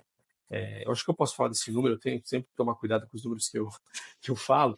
Mas, por exemplo, esse ano que passou, mesmo com M&A, etc., e todas as, né, questões envolvidas com isso, a gente entregou um projeto, e eu falo projetos, são projetos grandes, tá? Normalmente um projeto, a gente usa bastante shape-up aqui no Enjoei. A gente entrega entregou um projeto a cada 6 dias. Caraca. É muita coisa, cara. É muita coisa. É muita coisa. Né? Estou falando de projetos grandes, estou falando de correção de bug, não, estou falando de projeto. Né? Então, é muita coisa. Manter esse ritmo de entrega acelerado, com qualidade, com áreas separadas, sabe, às vezes até brigando, não funciona, é impossível. Só funciona porque todo mundo passa a ser dono do problema, as pessoas se comunicam rápido, trocam rápido, conversam rápido, se ajudam, né? Então não existe um projeto que tecnologia entregou. Cara, se entregou é porque o produto apoiou e ajudou e fez entregar. E não existe um projeto de produto que entregou, sabe? É porque a tecnologia fez o que tinha que fazer e se adaptou e tal, e fez a coisa funcionar, sabe? Sem Então, ping-pong, é tudo nosso, sem né? ping-pong. É tudo nosso. Então isso fez muita diferença. Bom, e mudando de tema, não sei se você lembra, lá em 2014, num dos eventos que a gente ia pro escritório do Enjoei, e até lembrando, né, que naquela época a engenharia era trabalho remoto, então quando a gente ia pro escritório era um fuzuê. Era uma festa. Não, nossa, era Ainda é, uma. ainda é, Ainda imagino. ainda é. Naquele primeiro escritório que teve, né? Mal tinha lugar pra galera sentar, era engraçado. E aí a gente fez Verdade. uma gravação de um vídeo que até hoje tá no YouTube. E É o. Como é que era? Engenhoca do alguma coisa joelho, uma coisa assim. assim, né? É, o vídeo institucional da cultura, né? Da engenharia e tal. Era usado nas campanhas de contratação e tudo mais. E aí lá você respondeu uma pergunta. Vamos ver se você lembra da pergunta e da resposta.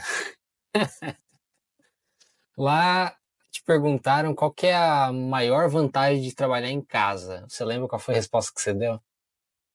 Eu não lembro da minha resposta, mas eu lembro da sua resposta. Qual que era a minha resposta? A sua era ir trabalhar na chuva sem se molhar, alguma coisa assim. Era mesmo. A minha era alguma coisa relacionada a estar longe do chefe, eu acho. É isso aí. Tá longe do chefe. Para você, qual que é a maior vantagem de trabalhar no escritório? Cara, eu falei esses dias para uma pessoa sabe quando você fala uma coisa e depois que você fala, caramba, sabe, você conseguiu externalizar um sentimento, né? Eu falei pra esses dias, falei para uma pessoa, falei o seguinte, falei, olha, eu acho engraçado porque existe o Juiz sempre foi remoto, certo? Sempre foi remoto. Começou remoto, né? Começou com o Tia lá na casa dele e eu lá na minha casa, né? Trabalhando do sofá. E depois a empresa foi crescendo e tal, e obviamente a gente tinha escritório, pessoas no escritório e tal, mas a engenharia sempre foi remoto. Durante muitos e muitos anos, eu mesmo ia para o escritório algumas vezes ao ano, uma vez por mês, etc e tal, mesmo sendo CTO. Aí veio pandemia, né? Todo mundo de casa, coisa e tal, e hoje a gente tem muito mais gente no escritório, obviamente. Né? A empresa cresceu muito, tem mais de uma empresa, etc e tal.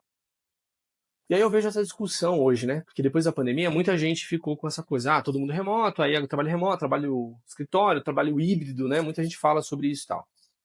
Para mim, cara, não é sobre trabalho remoto e trabalho escritório. Eu acho que quando você olha para esse viés, não tem vantagem. Qual que é a vantagem de você trabalhar em casa? Qual é a vantagem de você trabalhar no escritório? Pô, sei lá, não é sobre isso. É sobre, na minha cabeça, é sobre foco e sobre comunicação. Cara, se você precisa, o escritório é um lugar para conversas, é um lugar que estimula a comunicação. Se o teu trabalho exige isso, o escritório é o melhor lugar, ponto. Não tem como. Tá? Não é nem o escritório, é sobre estar na frente da pessoa. Isso aqui que a gente está fazendo, gravando aqui e tal, é muito legal e tal, mas não se compara a você estar na frente da pessoa, conversando e tal. Então, eu separo isso. Né? Por exemplo, eu faço meu trabalho de escritório, que é meu trabalho de comunicação. Então eu vou para lá para fazer reuniões, eu vou para lá para ter discussões, eu vou para lá para ter one-on-ones, eu vou para o escritório para quando eu preciso discutir ideias e tal. E existe um trabalho que é foco. Cara, quando você precisa de focar e entregar um trabalho, você precisa sentar no seu computador e escrever código, o lugar que você está, tanto faz. O que importa é você precisa de silêncio, você precisa de concentração, é isso que você precisa. E vamos ser sinceros, se você tem um ambiente na sua casa que te favorece nesse aspecto, por que você vai sair da tua casa e ir para outro lugar? Não faz diferença. Essa é a questão. Você pode, tem muita gente que vai fazer isso no escritório, mas porque entende que no escritório tem mais tranquilidade do que talvez tenha em casa. E tudo bem, mas poderia ser um café, poderia ser qualquer coisa, isso não transforma teu trabalho, né, não muda. Então existe foco e existe discussão, conversa, troca. Então, por exemplo, eu tenho uma rotina que eu vou para o escritório e quando eu vou para o escritório, eu não entro online. Assim, raros casos, mas eu não faço agenda online. Eu levo meu computador, mas às vezes eu nem tiro da mochila, fica lá. Porque eu já tenho uma agenda de escritório. Então são agendas, pô, eu vou para reunião com diretores, eu vou para reunião com o meu time, eu vou discutir problema, eu entro numa sala, eu gosto de desenhar no quadro e tal. E no outro dia eu estou em casa e meu foco é na execução. Aí eu vou discutir de projeto, eu vou alinhar coisa, eu vou trabalhar, vou fazer apresentação, vou fazer o que tem que fazer. Para mim é essa a separação. Quando você fala em desenvolvedor, cara, a logística de você trazer pessoas lá do sul, lá do norte do país para cá, para poder ter uma discussão é complexa, né? Mas eu também entendo que essas discussões que são realmente significativas, que vão transformar, elas são raras também, elas não são todo dia. E a maior parte do tempo o cara tem que estar focado naquele trabalho que ele está fazendo. Por isso que a gente adotou Shape Up aqui, etc, né? Porque eu quero que as pessoas tenham foco. Eu quero que as pessoas façam, cara, comecem a trabalhar numa coisa e não tem que ficar se desviando e trocando. E a pior coisa que existe é você estar no escritório e alguém toda hora te chamando e para, e interrompe. Então foca onde for melhor para você. Então eu sempre separo isso. Então por que é melhor trabalhar no escritório? Você perguntou isso. Porque no escritório tem uma troca que não tem, cara. É indiscutível, não tem no Sim. remoto. Não tem. Não tem. Essa troca, se ela é a sua função na companhia, eu sinto dizer, mas sim, você pode fazer online, lógico que pode, sempre dá e dá, mas não é a mesma coisa, não é, né? E hoje o Enjoei, ele. é, Porque hoje, quando a gente vai lá no site de vagas do Enjoei, tem vagas remoto e tem vagas presencial. É Tem. baseado nesse tipo de escolha? Ah, é um trabalho que necessita maior comunicação, então vamos fazer ele presencial. Eu acho que tem, depende muito da vaga, depende muito da necessidade. Eu vou dar um outro exemplo aqui que talvez ajude a gente, por exemplo, todo o nosso time de produto, todo o nosso time de tecnologia, a maior parte das pessoas estão remotas. Né? As lideranças hoje, a maior parte são híbridos, né? Eles vão para o escritório alguns dias e tal, exatamente do jeito que eu expliquei. Mas, por exemplo, a gente tem, a gente está começando agora um piloto de loja física. Cara, imagina, você tem uma loja, né? Uma loja. Imagina uma pessoa de produto que está trabalhando de casa, tocando essa operação, que é uma coisa nova, uma coisa experimental, uma coisa que você tem que aprender e tal, de longe. Ela consegue? Consegue. Mas como é que é a dinâmica do trabalho? A pessoa vai ter que ficar toda hora ligando. Imagina, vou pegar um exemplo bobo, né? Aí vai imprimir uma etiqueta lá de RFID. Aí tem uma impressora específica com um monte de coisa e tal. Aí o negócio sai errado. Aí o cara vai ter que ligar para alguém, pedir para a pessoa mandar uma foto, aí manda a foto lá no WhatsApp, aí não sei o quê, aí vê, aí corrige e tal. Pô, você concorda comigo que é muito mais prático essa pessoa estar lá na loja, né? Ela precisa ficar lá para sempre? Ela precisa estar lá todos os dias? Talvez não, mas ela precisa estar lá. Ela precisa estar lá. Faz toda a diferença. Eu vou dar um outro exemplo. A gente tem nosso centro de distribuição. Fica lá em Cabreúva, não é nem em São Paulo. Pô, você faz um projeto para o centro de distribuição. Você faz um projeto lá para o Enjoei Pro. A gente fez um projeto recentemente de fotografia, né? Para acelerar o fluxo de fotografia e otimizar para os estúdios que tem lá. Tem que ir lá, cara. Você tem que ir lá, sabe? Você tem que ir lá, você tem que usar, você tem que fotografar você, desenvolvedor, a peça. Porque aí você vai ver. A gente fez isso com os nossos desenvolvedores, eles foram para lá, e é engraçado, cara, que tem umas paradas que assim, é de design, sabe? Assim, o cara tá lá tirando a fotografia, o próprio desenvolvedor falou, pô, esse botão tem que ser maior, cara, na tela. Porque é muito rápido, sabe? O cara bota a peça tal, você enquadra, tira a foto e tal. Aí aumenta o botão, nossa, acelera o trabalho assim, ó. Se a pessoa não foi lá e ela não teve que apertar o botão para fotografar, ela nunca vai entender de verdade, porque o designer, ele nunca vai aceitar, não, mas vai ficar feio, você entendeu? Mas, pô, mas Uhum. não é prático, cara. Sabe? Então tem que ir lá, tem que sentir, tem que viver.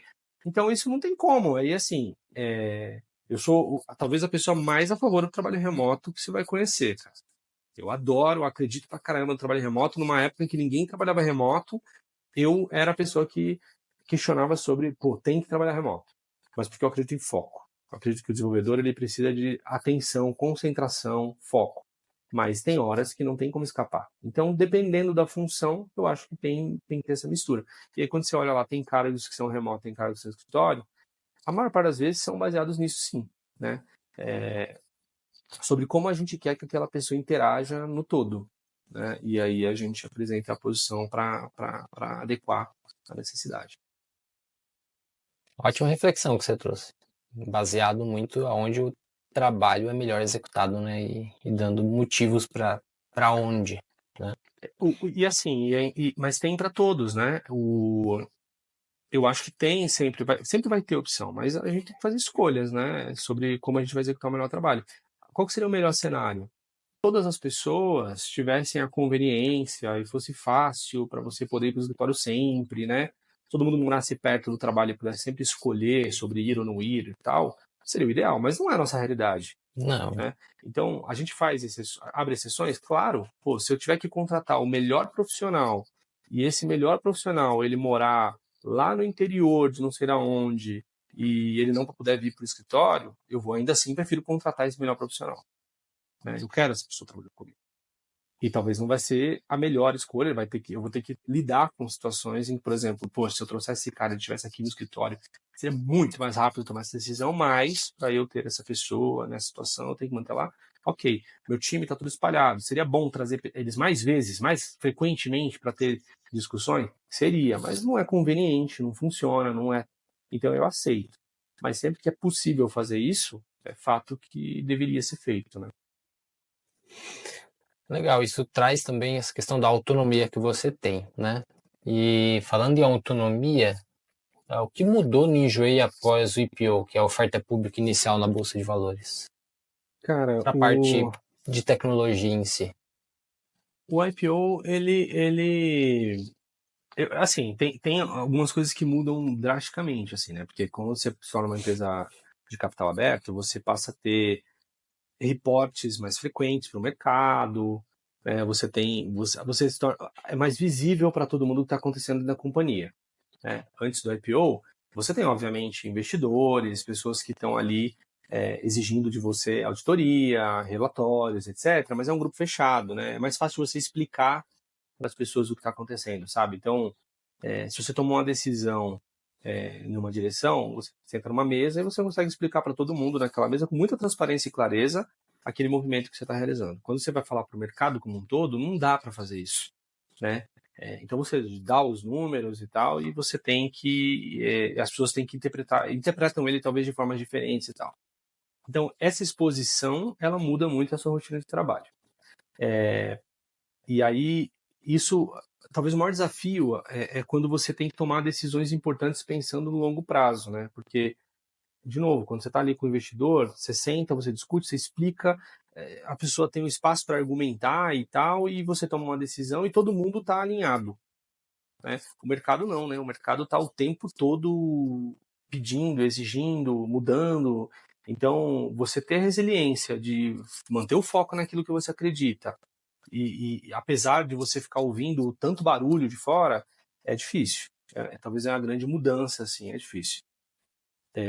Mas de forma geral, em questão de rotina de trabalho, na questão de organização, muda muito pouco, né?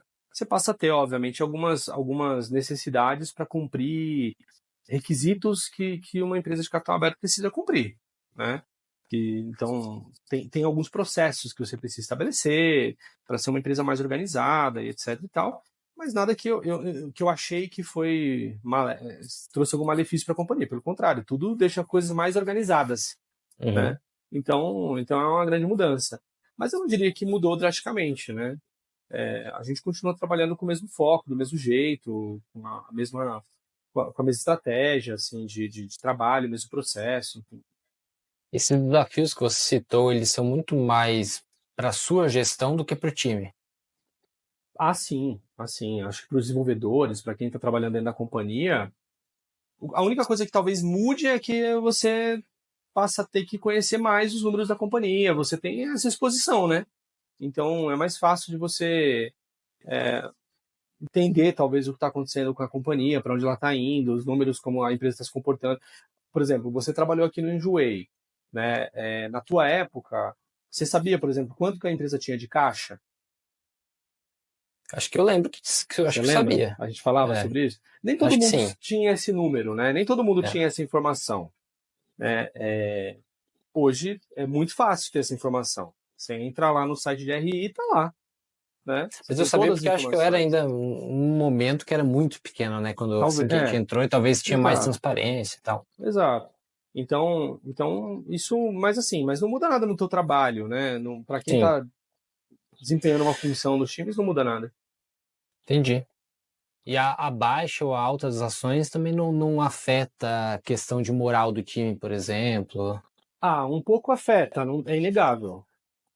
Mas aí é um pouco daquilo que eu falei lá atrás. Quando você. Eu tento fazer esse trabalho com o meu time, cara, de ajudar o time a entender a companhia. Sabe? Como a companhia funciona, como ela gira. Então, por exemplo, é muito comum. Isso daí eu já vi, isso vale para qualquer empresa de capital aberto, né? Grandes, enfim. Então, sei lá, você teve lá. Você começa a ter notícias sobre um prejuízo, por exemplo. Aí ou as ações caíram. Aí as pessoas já começam a se perguntar: vai falir, né? Então, se a pessoa não tem ainda o conhecimento necessário para fazer a leitura da companhia estando dentro dela, você pode ser induzido a pensar que, então a ação caiu, a empresa vai falir. A ação subiu, agora a gente vai sair comprando todo mundo, sabe? Então você pode ficar induzido ali. Mas quando você entende, você conhece a estratégia da companhia, você entende como a companhia está direcionada, você entende quanto que a gente tem de caixa, você sabe como é que estão as despesas, você sabe como é que o trabalho está sendo realizado. Porque assim, você pode olhar e falar, pô, mas a empresa está gastando muito, mas se você está trabalhando num projeto que está fazendo alguma coisa que vai reduzir drasticamente o custo da companhia, você já entendeu que aquilo está sendo endereçado e você consegue, né, e que a companhia vai ficar bem, né, vai dar tudo certo, né. Então, eu acho que quanto mais você entende da companhia, menos inseguro você sente. Mas quando no começo, pós IPO, dá uma assustada assim, né? Porque as pessoas ficam, pô, mas e aí, por que a ação caiu, né? Aí depois, pô, peraí, calma aí, olha só, a taxa de juros era tanto, aumentou para tanto, né? Então, aí você começa a ter que entender, entendi, isso tudo tem impacto. Olha as outras empresas do varejo também, como é que elas estão. Verdade. Você olha lá para a Magazine Luiza, você fala, poxa, olha onde estava, olha onde está. É culpa da empresa ou é o cenário externo que levou ela até aquele momento que está ali?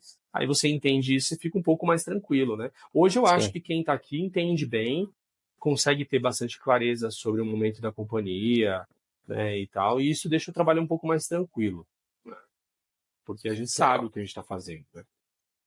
E lá em meados do ano passado, houve a aquisição da Elo7, né? E a própria Elo7 já havia sido comprada 2 anos antes pela Etsy, né? Gigante desse mesmo marketplace lá dos Estados Unidos. É dos Estados Unidos, acho, né? Uhum. E quais foram as etapas técnicas para viabilizar uma aquisição dessa? Do ponto de Teve vista de alguma tecnologia, você análise, diz? teve alguma análise, por exemplo, sua de entender o que está lá dentro e quais são as estratégias após a aquisição? Cara, esse M&A é assim, né? Normalmente, quando você se propõe. É que existem vários cenários diferentes para você justificar ou não uma aquisição, né? Talvez, no nosso caso, o que mais favoreceu a aquisição da Lucet foi as sinergias possíveis das duas companhias. Então, assim, você pega uma companhia como a Lucet, uma companhia como a Enjoei, você que é desenvolvedor e tal e conhece, você sabe que elas são muito similares em muitas coisas que elas fazem. Sim, E aí você começa a analisar o ganho que você tem quando você une a tecnologia, as estratégias e tal. Uma coisa boba, uma coisa simples, né? Por exemplo, o Enjoei tem uma coisa muito simples. O Enjoei tem lá um contrato com uma transportadora para entregar os nossos produtos, né, e levar na casa dos clientes. O Elo7 tem um contrato com uma transportadora para fazer a mesma coisa. Quando você junta as duas, o teu volume vai lá para cima e você consegue ter um espaço para negociação melhores com as transportadoras sim. que atuam para você. Esse é um tipo de coisa que você olha, você faz a conta e fala, até onde eu consigo chegar? Poxa, eu consigo chegar até tanto. E isso vai fazer com que eu consiga oferecer um frete muito mais interessante para o meu cliente e, ao mesmo tempo, eu vou poder vender mais, porque com um frete mais barato, as pessoas vão querer comprar mais, etc e tal, e você negocia melhor e tal. né? Ou você precisa subsidiar menos frete e tal. Então, esse tipo de coisa que você olha. E você olha, aí você tem que olhar para todos os ângulos. Tá? Vai desde um simples contrato como esse, né, que eu mencionei, mas, cara, servidores, Amazon, não sei o quê, tudo isso você também coloca no papel e tal, e faz um exercício de futuro também. Você fala, pô, o que mais que se eu. Isso aqui eu faço no D0, né? Primeiro dia eu já consigo fazer. Aí você ainda Uhum. considera, pô, além disso, o que mais, com agora mais faturamento, mais clientes, etc., eu também poderia fazer, mais por esse lado. Você olha, obviamente, para a tecnologia sempre, né, para entender se aquilo que você está trazendo para dentro da tua companhia é algo que realmente tem valor, né? No caso, como uma empresa que, a Lucesc, que é uma empresa que também já tem mais de uma década de mercado e tal, obviamente as coisas que estão ali são boas, senão a empresa não estaria ali, né? Sim. Então, é muito difícil encontrar empresas mais novas e tal, você tem que olhar com mais cuidado, porque você pode ter tecnologias ali que não fazem exatamente aquilo que está se propondo, não é exatamente. Mas normalmente isso vale mais para aquisições de companhias que são muito estágio inicial, né? Aí está prometendo alguma coisa que ainda não está pronto e tal. Mas empresas assim como o caso da 7 menos, né? O maior desafio é cultura, né, cara? Porque você tem um time inteiro que trabalha de um jeito, numa liderança de uma forma, e você tem o outro lado, uma outra empresa, com outra cabeça, com outra cultura, com outro jeito de enxergar as coisas e olhar. Essa integração, eu acho que é a parte talvez mais difícil de qualquer M&A, mas se é sólido, né, e você acredita, e você consegue externalizar para as pessoas, e, né, a melhor maneira de trabalhar, e óbvio, pega as melhores partes de cada companhia e tal, isso também não é um grande problema e um grande desafio, né? Você consegue fazer isso com velocidade e apaixonar as pessoas também, sabe? Mas sim, mas tem sim um estudo sempre, mas é sempre olhando para esses aspectos, né? De sinergia, de integração, etc. Pode falar o que que já foi unificado, por exemplo? Ah, tem bastante coisa. Esses contratos todos, né? Muitos deles já foram renegociados, alguns ainda tem mais coisa. A gente a parte logística, por exemplo, toda a parte de logística, a gente está trabalhando agora, em breve, aí a gente já vai entregar, né? Então, falando de sistema, né? Então, o sistema logístico, por exemplo, a gente vai ter um só, então todo o cálculo de frete, o cálculo de melhor transportadora, etc., tudo isso já vai ser feito de uma forma unificada. Mas tem muitos outros pontos aí que dá para a gente olhar também, né, dentro das companhias. Uhum. Legal. Mas deve ser um negócio interessante de participar, né? De entrar e ver um outro negócio se fundindo. Essa parte da cultura também é bem interessante. Ver acontecendo essa mudança de mindset, né? Cara, é legal e eu acho que assim, toda companhia sempre traz uma bagagem muito forte de conhecimento, sabe? Então, tem coisas, por exemplo, que a gente talvez não olhava tanto dentro do Enjoei e o Elo 7 já estava mais preocupado em olhar. E aí, quando você traz, cara, você ganha muito, sabe? Toda essa bagagem intelectual. E o contrário também. Né? Tinha coisas dentro do Enjoei que a gente já estava mais maduro e tal, e o Elo 7 já não era tanto, era um tema que eles não olhavam com tanta força. Você traz também essa bagagem, isso acelera muito, sabe? As discussões e tal. Então é um ganha-ganha, é um ganha-ganha. Mas é, mas é uma coisa que vai acontecendo de forma gradual. Hoje, por exemplo, a gente já tem os times mais unidos. No começo você vai mantendo as operações, né, separadas e tal, toca aqui, faz aqui, aí começa a envolver uma coisa. Hoje a gente já tem times mistos, sabe? Pessoas trabalhando em sistemas cross do grupo, né? Então você começa a aproveitar o melhor que você tem de cada lado, as cabeças, né? E os conhecimentos de cada lado, tá? Então aí essa parte eu confesso que é um pouco mais divertida do que as outras, né? Porque você está entregando mais rápido, com mais, sabe, conhecimento, e tal, isso é muito legal.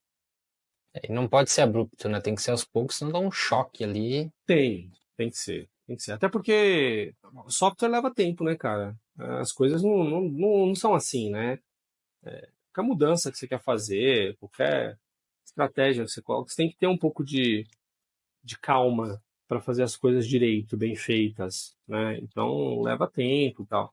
Não dá para fazer na força bruta, assim, né? É complicado.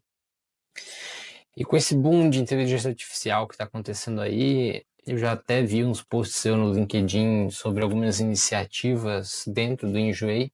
O que tem hoje de inteligência artificial e quais são os planos? Cara, a gente usa bastante coisa aqui dentro. A gente tem pessoas especialistas, né, nesses temas também. A gente foca muito, por exemplo, toda a parte de moderação de conteúdo, né? Então, está sendo feito um trabalho muito forte com relação a isso, usando machine learning, se fazendo valer de algumas coisas que as LLMs trouxeram também, né? Que são interessantes. A gente fala muito sobre esse tema também quando a gente vai falar para busca, de forma geral, né? Então, o tema busca é um tema complexo, né? Então, a gente começa a entender um pouco mais da, da, da forma como os usuários estão buscando os dados, conhecendo os usuários, tudo isso também tem sido usado bastante aqui dentro. A parte de inventário, né? O Enjoei tem uma característica, qualquer marketplace do mercado, né? De forma geral, você tem lá, por exemplo, você vai vender geladeira. Cara, você vai lá, você escreve todo um texto, faz a melhor fotografia para aquela geladeira, e aí trabalha o SEO, trabalha tudo para vender aquela geladeira. E você tem, sei lá, 20 mil unidades daquela geladeira, né? E aí o seu algoritmo consegue entender que as pessoas estão comprando geladeira e etc e tal, e oferece para as pessoas e tal. No Enjoei, o produto ele é único, né? Ele é um só.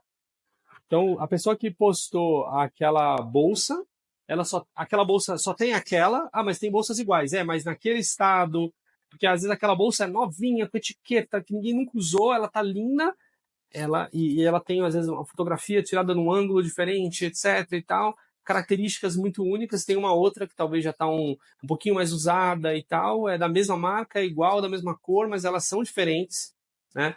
Então você tem que olhar para aquele inventário de uma forma diferente.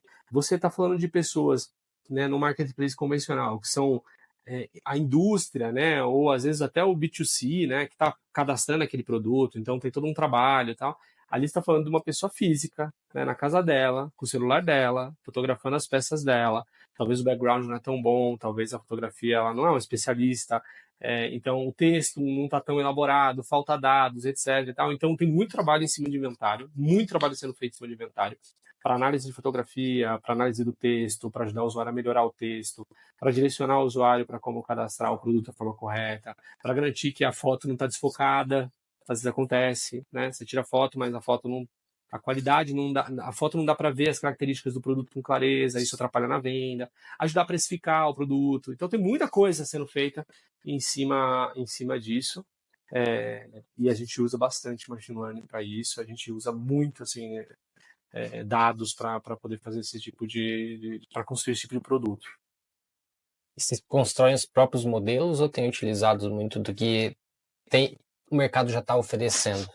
A gente tem algumas coisas que a gente. Normalmente, assim, a gente busca para começar qualquer projeto que envolve. Então, vou falar de moderação de conteúdo, tá? Então, a gente, por exemplo, vai lá e usa uma OpenAI para poder começar e entender o melhor caminho. E aí a gente treina nossos próprios modelos. A gente tem pessoas aqui dentro que trabalham só com isso. Porque a gente passa a ter mais controle sobre a maneira como a gente faz aquilo, né? Então a gente gosta de, mas para pilotar, para testar uma hipótese, a gente se faz valer sim das ferramentas que a gente tem hoje, né? Acho que faz sentido. Uma coisa interessante, por exemplo, que a gente estava discutindo recente, né? Então, por exemplo, a gente tem modelos que precisam ser alterados muito rápido, né? A gente é uma empresa de tendência, a gente é uma empresa que, né, muda todo dia, né? Algumas das definições que a gente faz. Usar, por exemplo, uma OpenAI, uma LLM, para que ela treine o nosso modelo, é uma coisa que acelera muito, por exemplo, a parte de dados e operações. Então a gente se faz valer das ferramentas que a gente tem, sim, mas a gente gosta assim de construir e ter um pouco mais de controle sobre aquilo que a gente está colocando em produção e oferecendo para o usuário. Legal. Brando, muito bom ouvir as tuas perspectivas aí, tanto trazendo informações sobre o Enjoei, né, sobre o que está acontecendo internamente, trazendo aprendizados e ensinamentos. Mas agora a gente vai entrar numa parte podcast, que na verdade o podcast ele acaba aqui. E aí, para quem está nos ouvindo, vai lá no YouTube, porque a gente vai fazer uma simulação de entrevista de recrutamento agora com o Brando. O Brando falou que está enferrujado, que faz 20 anos que ele não participa de um processo de recrutamento. Vamos ver aqui. Mas assim, eu aposto que entrevistar nesses 20 anos você tem entrevistado, né, Brando? Muito. Muito. Muito. Então, a proposta agora aqui, quem estiver nos ouvindo vai lá no YouTube. A proposta é simular com algumas perguntas, principalmente mais a nível de cultura, talvez, coisas que a gente pergunta para quem está em cargos de gestão também. Vamos nessa? Topa o desafio? Bora. Não sei se eu vou passar na tua entrevista, mas bora. Depois eu mando um e-mail de feedback. Tá bom. Brando, muitíssimo obrigado aí pela participação, por ter se exposto aí. Ó, hoje a palavra é exposição. Exatamente. Ter se exposto tanto parte pessoal lá no começo, fiz algumas perguntas tricks aí para poder ver a perspectiva não só a sua, mas quem sabe dos seus entes queridos, da sua família que é tão importante, faz parte do seu sonho aí, ter elas felizes. Foi uma honra te receber aqui na entrevista aberta. Obrigado demais pelo seu tempo. Cara, foi um prazer enorme te ver de novo, né? Sempre adorei estar perto de você, trabalhar com você, enfim. Então, fiquei muito feliz quando você me mandou o convite. Assim, quem estiver ouvindo, espero que tenha percebido, né, que isso aqui foi de fato uma conversa aberta, né? Nada disso foi roteirizado, nada. Eu não estava esperando nenhuma das perguntas da maneira como foi feita.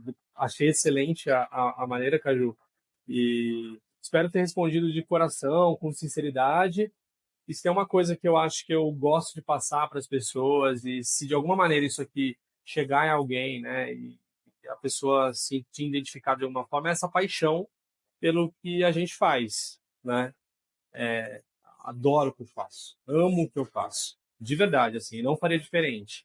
Então, se eu conseguir passar essa paixão para alguém de alguma forma no que eu falei hoje, eu vou ficar feliz e vai ter atingido o resultado que eu queria. Legal, muito bom. E aí, para quem está ouvindo a gente, então a gente vai ter duas palavras. Eu gosto de ter uma palavra-chave no final aqui, Brando. Para a gente saber que alguém escutou até o final, comenta lá no YouTube pra gente ou no LinkedIn, marca a gente no LinkedIn, coloca qual palavra te representa, paixão ou exposição. Vamos ver o que vai ter de resposta aí. Muito bom.